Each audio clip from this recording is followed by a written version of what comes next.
మళ్ళీ అదే విషాదం. గత కొన్ని వారాలుగా దేశంలో మళ్ళీ ఒక ఘోరం ఆందోళన కలిగిస్తోంది.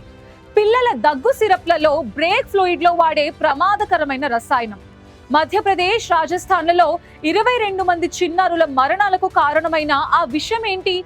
అంతకు ముందు కూడా ఈ విషాదాలు జరిగినా మన రెగ్యులేటర్స్ ఎందుకు నిద్రమత్తులో ఉన్నారు? Listen to this horror story. Mass hysteria కాదు, ఇది ఫ్యాక్ట్. దగ్గు సిరప్లలో deadly ingredient DEG, diethylene glycol. ఇది brake fluid, pains and anti freeze లో యూజ్ చేస్తారు. బట్ సిరప్లలో ఎందుకుంది? Because it is sweet and cheaper. The regulatory limit is just 0.01%. But Tamil Nadu company తయారు చేసిన కోల్డ్ డ్రిఫ్ లో ఎంత దొరికింది? ఏకంగా 48.6%, 480 times more than the permissible limit. ఇంకా పిల్లల కిడ్నీస్ ఎలా తట్టుకుంటాయి? Death is inevitable. And it's not the first time.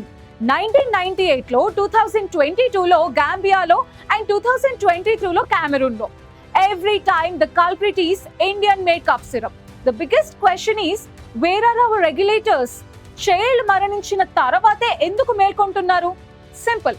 Testing లేదు, రా మెటీరియల్ సప్లై చైన్ లో వెరిఫికేషన్ లేదు, మ్యానుఫ్యాక్చరర్స్ కాస్ట్ కట్ చేయడానికి కావాలని చీప్ DEG వాడుతున్నారు.